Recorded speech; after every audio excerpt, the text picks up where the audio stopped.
There is a detour sign in the line as but, which infers that the blank will be filled with something opposite to gull or dull, or someone who can be easily deceived, or who is foolish. Choice F and choice A both mean the same meaning of gull, and so they are unfit for the blank, and we can eliminate choice A and choice F.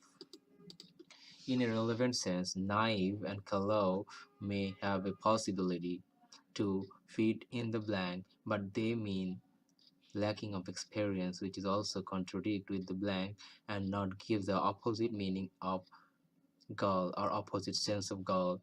On the other hand, virtuoso and doyen both mean a masterful practitioner or a skilled person which experience with experience, which is totally opposite to the meaning of gull. So choice B and choice D both are incorrect, and choice C and E fit the blank. So the correct answers are choice C and choice E, and we can eliminate choice B and choice D along with choice A and choice F.